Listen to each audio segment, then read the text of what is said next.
Thank you. Thank you very kindly. Please, please have your seats. My respected elders, respected brothers and sisters, young people, the future of Guyana, educators, our consultants, the contractors, all of you, the regional administration, our distinguished regional chairman, the REO, our mayor, and all those who serve every community and all of our society, our nurses, doctors, all of you, our firemen, women, our police officers, all of you, good morning, and put your hands together for yourselves. Today is an exciting day in the life of Guyana. Not in your life here in Region 9, but in the life of Guyana. And I will tell you why when you grow, Guyana grows. When you advance, Guyana advance. And you are the first people for a reason. That is why the People's Progressive Party Civic has always put you first, because you are the first people. We've invested equally in every Guyanese, but we understand that you are starting from a different starting point. That is why per capita we have been investing more and more in you. And I like to observe my environment. And if I'm to sum up today, there's a young man I'm going to ask to come here because I observed him. He did not even know I was looking at him. Where is that young fella? The student. Yes, come. So if I have to sum up today, I would say I have a new happy dance. Because when I was looking in the corner, I saw the new version of what is the happiest dance. Because this young man did it without music. And that sums up what we are celebrating today. So I want him to demonstrate to you today in his happy dance without music. Show them the dance. Let's try that.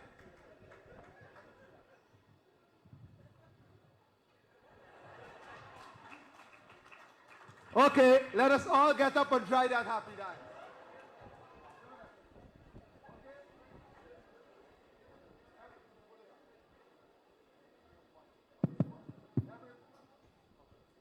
Everybody, you have to follow him. Let's go. Show them. Come on. I got to see everybody into this happy dance. Show them one more time.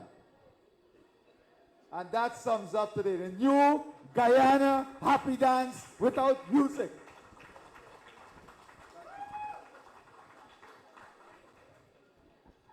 So my friends, first of all, Philippians 4:13 tells us, I can do all things through him who strengthened me. And all of what we have achieved together as government and people is because we know that with God on our side, we can do all things because it is He who strengthens us. And if we are to look into the future, Jeremiah 29:11 tells us, for I know the plans I have for you, declared the Lord. Plans to prosper you and not to harm you. Plans to give hope and a future that is good. Now, we're instructed here about plans not to harm you. And I want you to think carefully about our environment today. And those who would want to lead. And listen to Jeremiah 29:11. Would the plans or those persons harm our national interests? Will it harm our relationship with other countries? Will it harm our judicial system? Will it harm our natural resources? Don't take it from me. Ask yourself these questions. You know, I want to tell you something. When you stood alongside the People's Progressive Party and fought for 5 months for your vote to be respected, fought for your dignity to be respected in that vote. You remember that? And many of you know the long history of the People's Progressive Party. From the 40s, fought against colonization, fought for the freedom, fought against racism, fought against dictatorship, fought against every form of evil with the people on our side. Leadership that is tested, leadership that is strong, resilient, and value-based. Now hear me out. If you understand that your vote represents your dignity and your honor, and your vote represents your children's future, and your vote represents your community future, and your vote is the respect that you give for that future, then is there a price on that vote? Can that vote be bought? Can someone believe that they can walk around and hand out cash to people in exchange for that vote? What does it tell you about that person? It tells you that that person cares very little about your value, your dignity, and your honor. And they believe that your dignity and your honor is up for sale, it can be bought, that your children's future can be bought, and can be bought at a price. This one example can tell us about the type of individuals who want to present themselves as leaders. Hear me.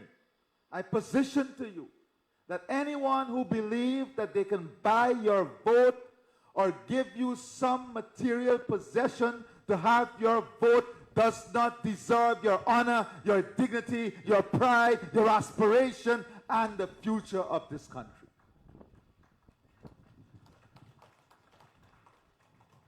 So I want you to think carefully about this question.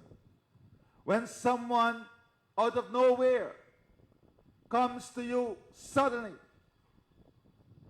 and believe that they can just share something to you.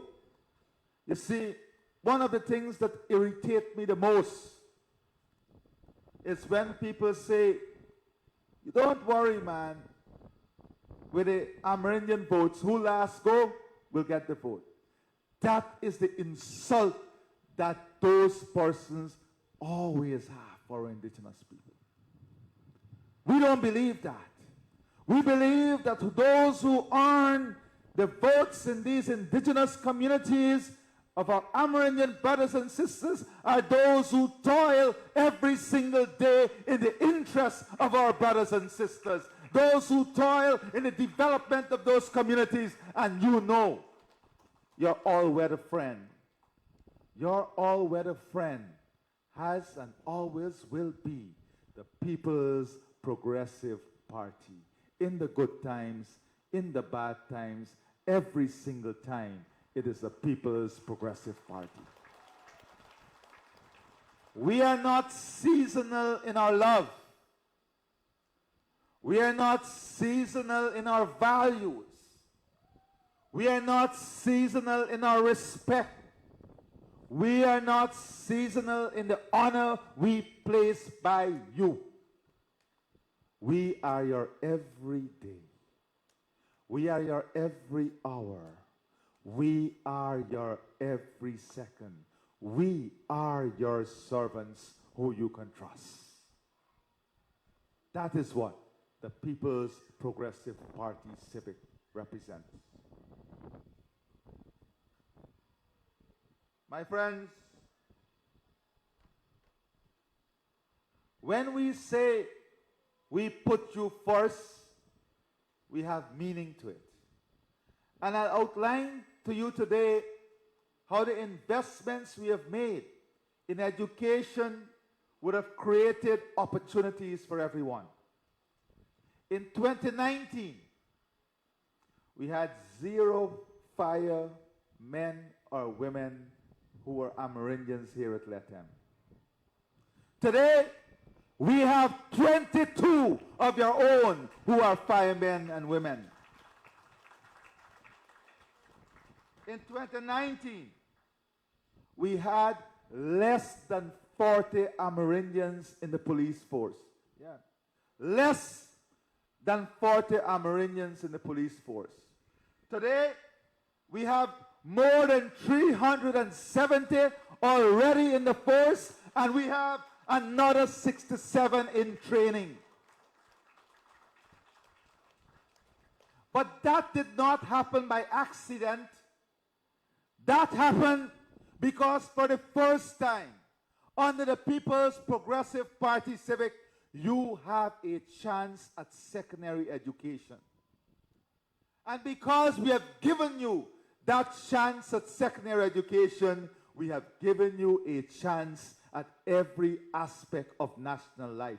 And boy, are you taking it with glory and great satisfaction, and we are proud of you. And this morning, I want to welcome in front of us a sample of these men and women in uniform so you can see what you are giving back to our country. And I want you to stand and give them a huge round of applause, because these are the trailblazers. These are the ones who are setting the stage for the next generation to come.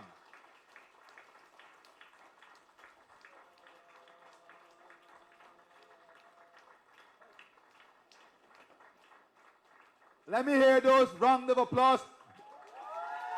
I want to hear the roaring round of applause.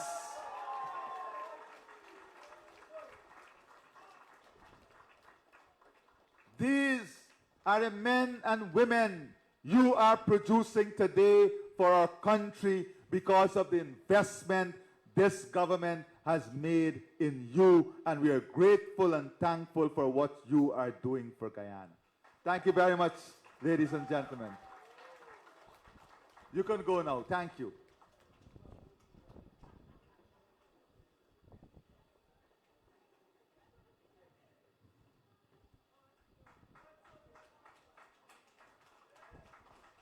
And as I told Regional Chairman, if you can recruit another 1,000 from Region 9 for fire, police, and the army, we are ready to take them now. And the story does not end there. The story does not end there. Today, 60% of all our nursing intake, 60% of all our nursing intake are Amerindian boys and girls. Because we invested in giving you the opportunity, and you're showing Guyana that once you have the opportunity, you can soar, you can rise, and you can be the best you can be. And that is what we're doing. Investing in you to be the best you can be.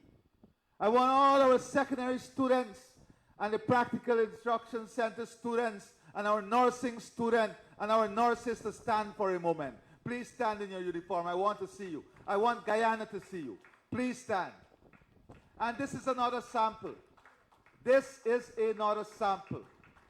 And I want us to get this image out.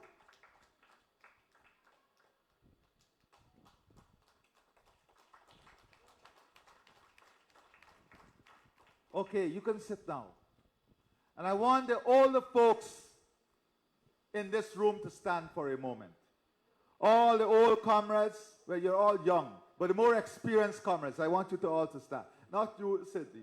The comrades to the back. Stand from where you are. Once you're over 55, stand up.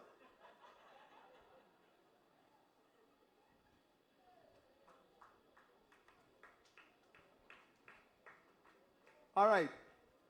Stay standing. Because I want to make this point, and I want you to get these faces. I want to make 2 points. The young people here, I want you to look at these faces.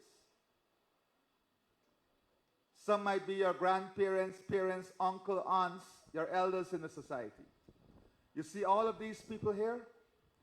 All of them could have been doctors, nurses, engineers, scientists. You know what is the difference between you and them? It's not that you are better or smarter than them. It is that they never had the opportunity you have today. So you don't look down upon them. They made enormous sacrifices so that you can have this opportunity today. And never take this opportunity you get for granted. Do not take it lightly. You can have your seats. But there's another story about all those who are 58 years old and standing today. Because there was a time in our country when the life expectancy was below 59 years old. You're expected to die by the time you get to 59.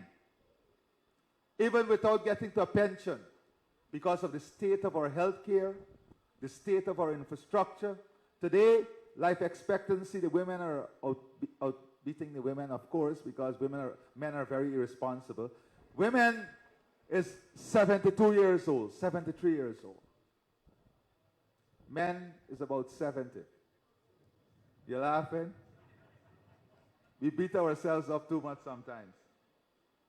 So, I give those few examples to tell you about why the investment in you matters. And when persons come to your community without a clue of the cycle of development, without a clue of what it took to get us here, the hard work, the sacrifices, then it is an injustice to those who worked before. People believe that oil and gas is the answer for everything. Absolutely not. The answer is leadership. It's a vision. It's understanding how we translate money into wealth, into opportunity. How we develop human capital. How we invest in the future. What are the things that matters in investing in a strong future? How many new fire tenders we're commissioning today? Somebody may ask, why the government investing in 5 new fire tenders for LETEM here in Region 9? Well, 5 is just a start. I'm going to tell you why. Because what is ahead of Region 9 is nothing short of transformation at an incredible speed. What is planned for Region 9 would see a heavy influx of investors, investments, and capital.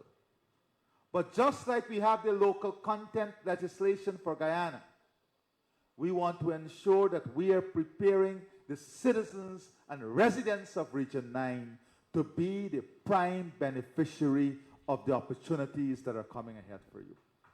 And that is why these investments are so important.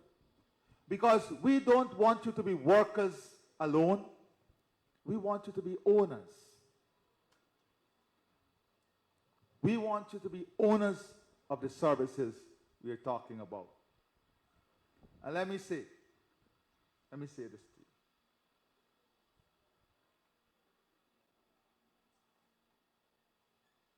I see the Imam here too. The Quran reminds us, with hardship come ease. We saw that in the 5 years. The hardship that people went through between 2015 to 2020, with that came leadership and ease to the people of our country. We are reminded that man will have nothing but what we strive for. What does that mean? Development is not accidental. Growth and advancement of our country and people is not accidental. It takes a strong team. The development of a country is not only about the president. It's about a team of people working tirelessly, working every day to make it happen. And I want to say that when you're examining where you're placing leadership, you also have to examine the team. Who are those persons that you're placing the leadership in? Whose hands? And I position to you today that the cabinet of the People's Progressive Party Civic since 2020 has done an incredibly remarkable job at serving the people. Many of you, when we came in 2019, you said you did not see any cabinet ministers for the last 5 years. Almost every day, a cabinet minister today is in a different community across this country. Priya herself, only weeks ago, was in this region, visiting many, many communities. Carl, the regional chairman, the mayor, our councillors, the vice chair, they spend their time in the communities talking to people. And I want to say, when you look at the quality of leadership, I always say that Region 9 health sector is a standout.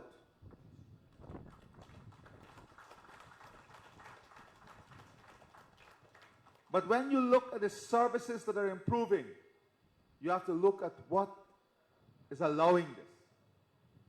And that is what is allowing it. The team of people working seamlessly together. I want to also say that long before 2015, the People's Progressive Party Civic emphasized the importance of TVET, technical and vocational education. As Priya said, these projects were there and left to be completed, but were abandoned in the last government. But today, we recognize that there is a need for faster and more qualitative upskilling. That is why we're investing in the construction of a technical college at Port Morant that will be the main incubator of skills in our country. But these facilities here, and we're building dormitory facilities there, will be input into that program. So we are going to ensure that not only will you be producing national assets, but you will also produce international assets. Because once you get the basic welding certification here, the basic machining certification, the basic certification as chefs, the basic certification in hospitality, We will then transfer you into the main hospitality institution and oil and gas institution so that your services will be further upgraded into world-class services. We need technical education to develop a competent workforce. And important in developing that technical education is to make it systemic in the secondary education program. And that is what the Ministry of Education is doing here. Not waiting until someone drop out or not waiting until someone get out of the system to go into technical institute, but identifying and harnessing that talent from a very early stage and giving that talent an opportunity to grow in an environment that they like and appreciate. Because not everyone wants to be academically there. Many people want technical qualification. Many people prefer the more practical approach to life. Practical instruction centers and technical education is not diminished education, you know. You see, we came up in a system in which we undervalued the importance of technical education. But technical education is a more practical orientation to what the country needs, what the world needs, and what the economy needs. By no way or means you're lesser if you're in technical education. For a matter of fact, technical education is the bedrock for entrepreneurship. So let me give you an example. A man coming out or a woman coming out with 5 subjects CXC can go for their dream job behind the desk in the bank as a teller and earn $140,000. Hear me. The same person comes out with 5 subjects CXC. They go for 8 weeks training with MACORP as a heavy-duty operator, and they earn $400,000 per month. Whilst finishing their degree, finishing even a master's. So after 4 years, that person who used the foundation, did a technical training, would own their own home, maybe. They can save enough money to start their own business. And that is why, when you look around the world, you would see many technically oriented persons who broke through the barriers and became extremely successful in business, innovation, and entrepreneurship. Because once you're technically oriented, you are naturally innovative. You are naturally innovative. So the first reason that this investment is important from a purely educational perspective is this simple reason. Education should not be exclusively about book knowledge. Education should not be exclusively about book knowledge. The second reason for encouraging practical education is that early exposure cultivates career passion. When you're exposed to these different technical areas, it may ignite a passion in you that will help you to understand what you want to be in life. It develops a love for a technical area that you may not necessarily get only in theory and books. Give you my own example. My love for cooking and the kitchen came out of my classes in home economics. And I still remember my first assignment was the great mango, to make mango juice. But my greatest stress relief and greatest satisfaction is being in the kitchen, cooking, and doing something like that. If you want to see me relax, give me a pot, give me a kitchen. Now, Priya would have a difficulty in the kitchen, I can tell you that. Don't ever let her invite you to eat a stew or a curry. You might end up stewing and going out. So, the second reason, as I said, is about cultivating career. But importantly, it's about reducing dropout rates. You see, when a lot of people speak fancifully about how we're keeping people in school, this is to see a direct pathway to employment, making education more relevant and motivating. Without early exposure, students may leave school with no marketable skills, perpetuating cycles of unemployment. So this investment is not only about now, this investment is about that future, creating that stronger future. That is why we say, forward together for a better Guyana. The third reason is the broader economic benefit. The promotion of practical instruction centers like these aligns with the long-term needs for economy. Our rapidly growing oil sector, agro-processing, construction, renewable energy, right here in this region.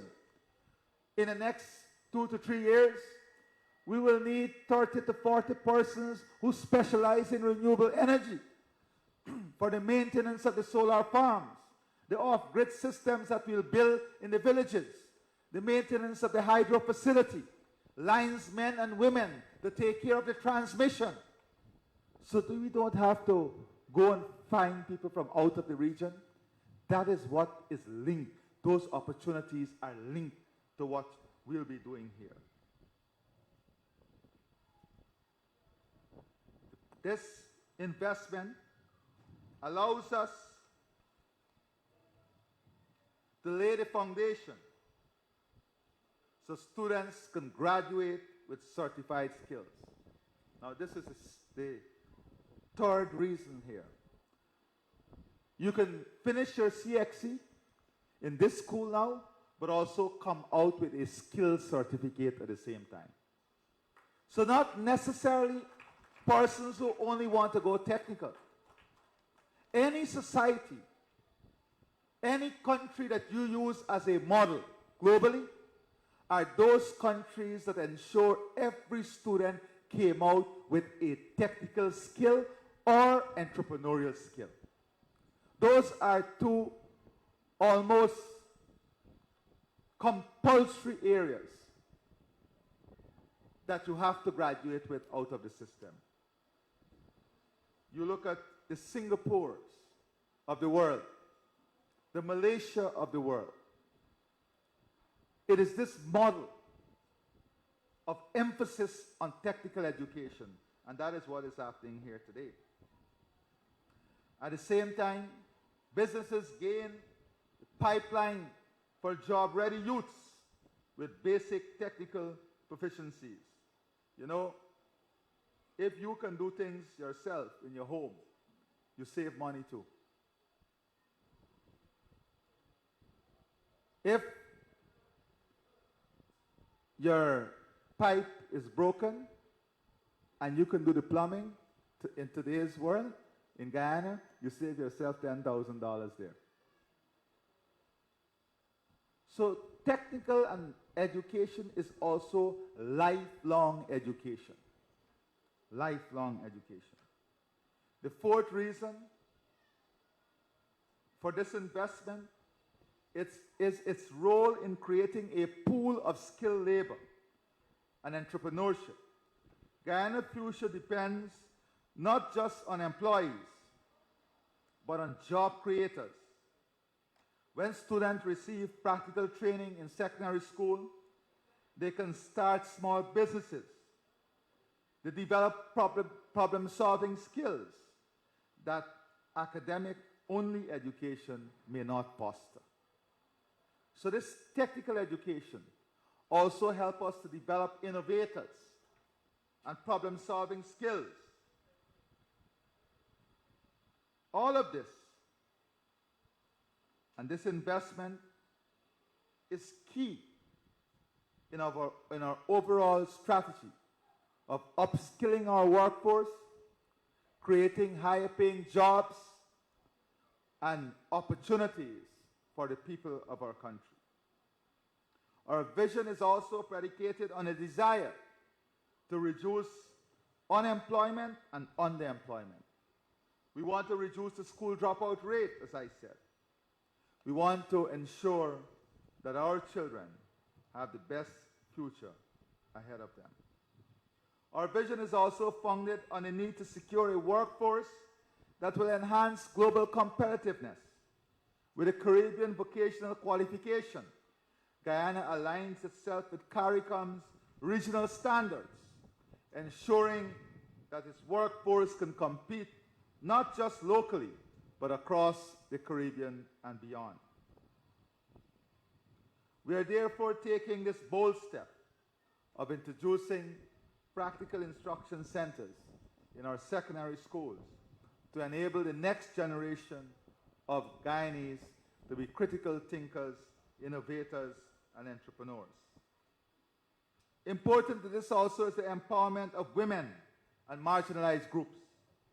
Practical education supports government efforts to empower women and persons with disability by providing accessible skills-based training, fosters economic independence and social inclusion for women. And today, in that poem, in the poetry, you saw how many young girls were up here. There was a time in our world and in our country when we had this mistaken belief that technical education is not for women. But today, we have some of our finest engineers who are women, architects who are women, leaders of engineering firms. Today, we have SEMCO, who is the consultant here. The leader for that firm is a young lady, taking, of course, following the footsteps of her father. These are the things that will make us globally competitive. Now, I want to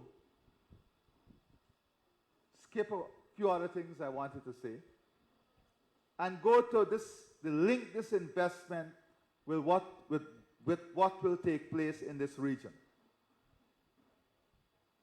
First of all, this region is already transforming at a rapid pace.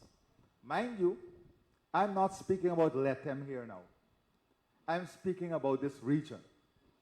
Because we are going to find every competitive advantage in every single village.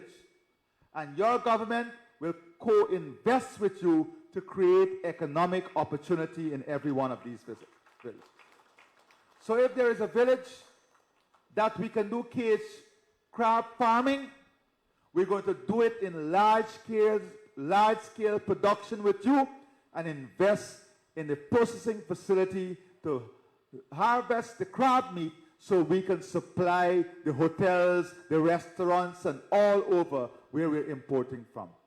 And let me tell you, when we said we'll do the cage fish farming, many people, oh, don't worry, that's nonsense. Today, Kapui, almost $7 million every year they earn from their cage farm.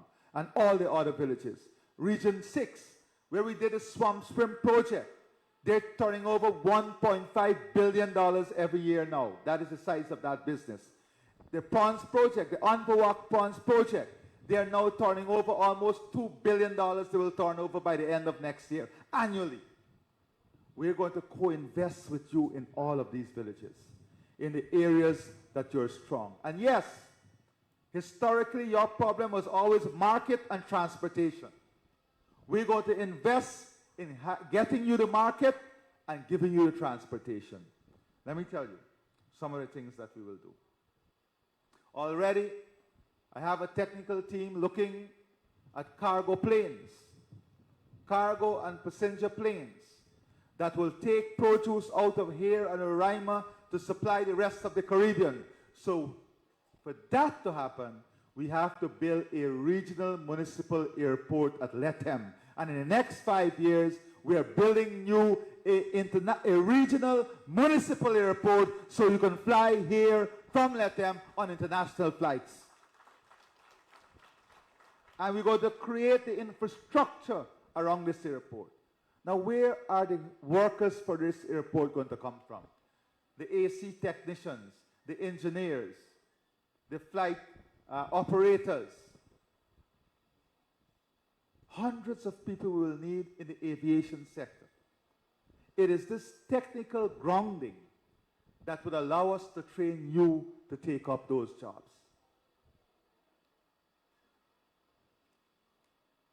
Region 9 will be connected to the rest of the Caribbean through this one investment alone. It will create thousands of jobs because we'll have to grow more, process more. It will bring in large-scale investment opportunities, all of which will create jobs. We're going to build out the industrial hub, not for stores and supermarkets and these things alone, but a true industrial hub where we're going to do processing, refining, where we're going to add value to the produce, juice plants, milk plants, and abattoir of international standards. Those are the things that will be there so that we will be producing beyond our borders, creating opportunities here in Region 9.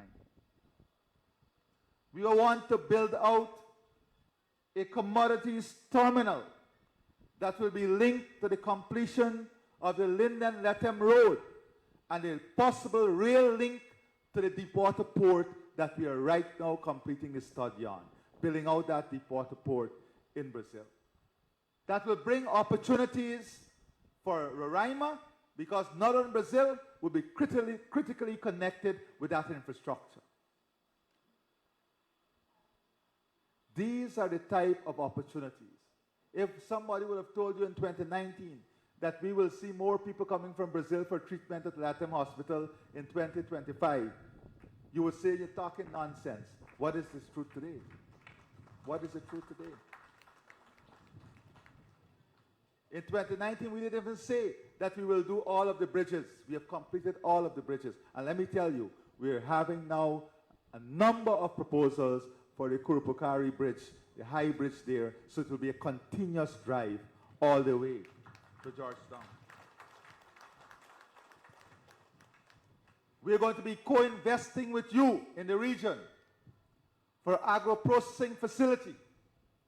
I want to see hundreds of young people maybe we'll take 1,000 acres of land and create shade houses, hydroponic system, so that we'll do smart agriculture and have you planting high-value crops that we will take to the processing table for external markets. We're going to co-invest to support small and medium-sized enterprises.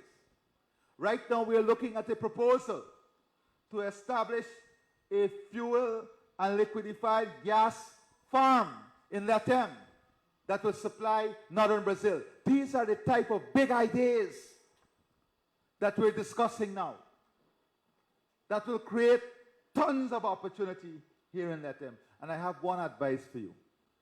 Do not sell your land. There are the land vultures that will come and they will try to buy you out. The value of your land is going to increase tremendously. Do not be tempted by short-sightedness and sell your land.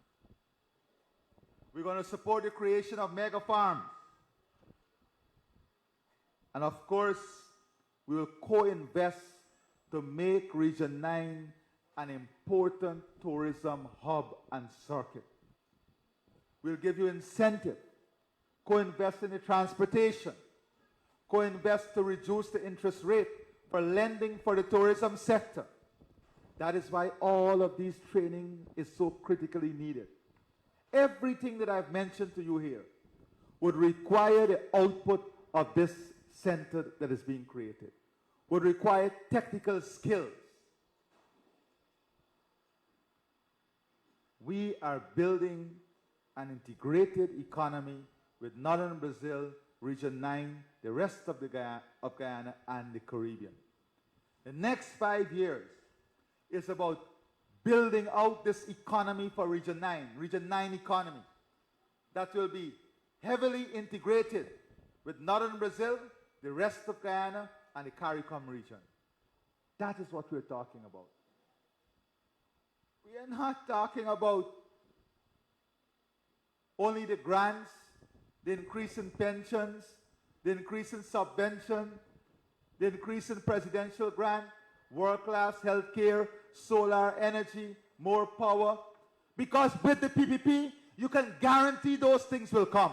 You will get higher pensions, more grants for your school children, more transportation grant, more transportation in your villages, higher presidential grants. More of that will come automatically with the PPP. That is nothing new. So when they speak about these things as if it's something new or imaginative, that is a given in our equation. That will be done under the People's Progressive Party Civic. You don't need to have any critical thinking to do that. We have already done that. We're going to expand those programs. You'll get more textbooks.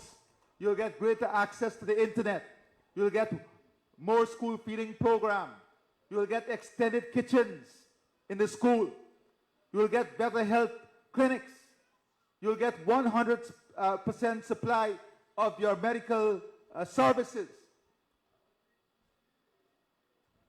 That is a given. It is these ideas, 10 ideas I outlined to you, that are going to drive the next phase of transformation for this region. And that is critically linked to these investments we are making now. This center, the secondary education, and all of that. So my friends, the future is yours. We are humbled at your love and your support to build this future with you. Young people who don't understand the past can easily be misguided. You, all of you here, have a duty to guide them. Because this future, like you see in Venezuela, this future that we are building requires all of us to be on the right track. All of us to support the right vision, right strategy, and right leadership. And I humbly position to you today that that right leadership is the People's Progressive Party.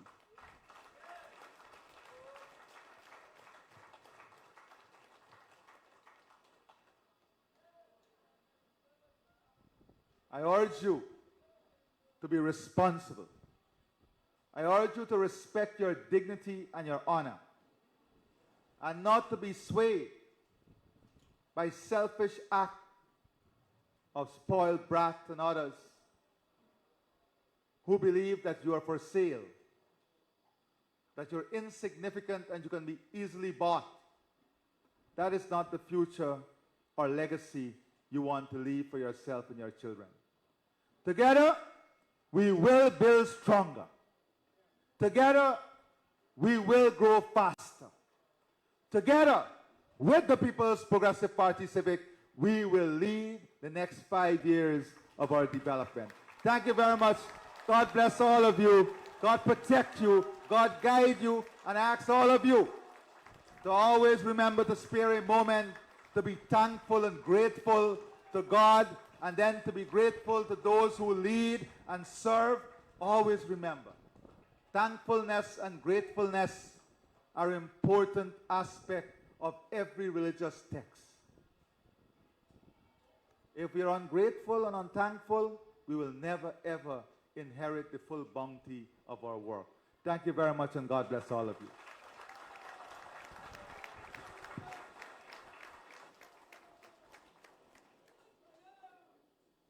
Thank you very much.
We can get them press in and they'll come up.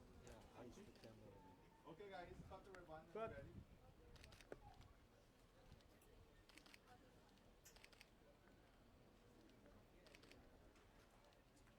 Sharpen the scissors. Don't cut any knot. Cut to the side. Cut to the side of the knot. All right. Walk forward, everyone.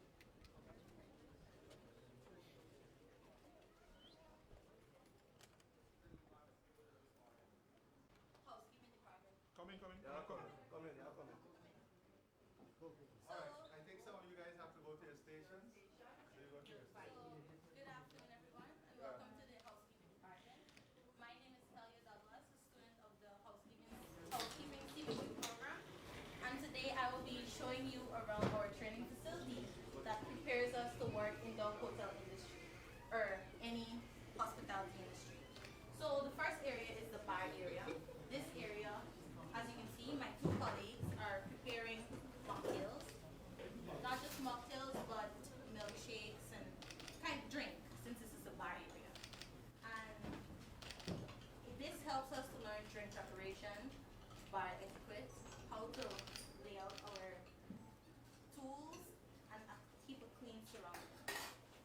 And also tasty drinks. So they can give you a sample of drinks. That's the refrigerator we have. They have strawberry milkshake. There is mocktail. What is this? The name of this mocktail? Virgin mocktail. There is fruit sticks. You can have one if you want.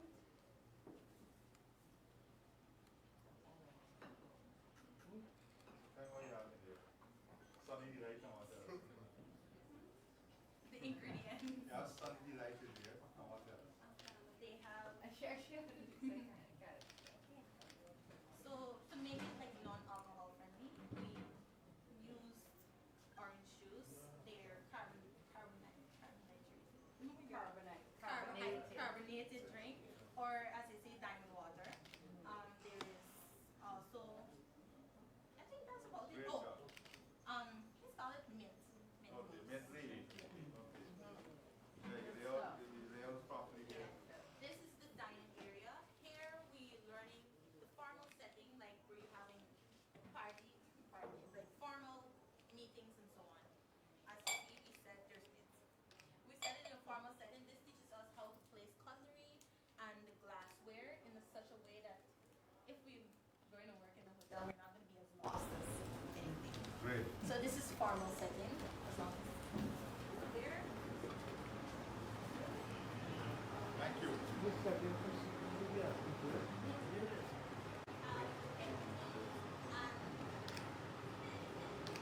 have the bedroom area here. Where's the bed? We're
Now let me join them.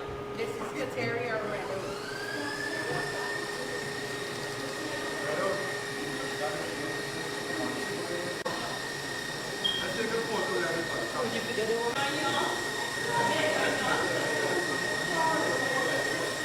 Come home, come please.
Look, he's over here.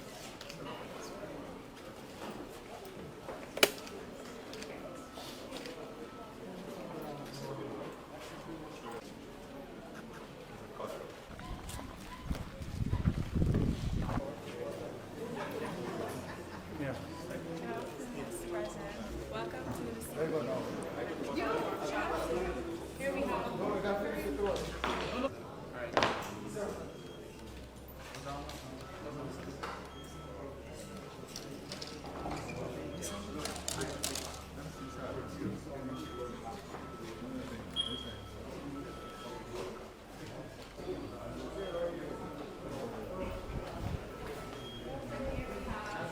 Three main projects.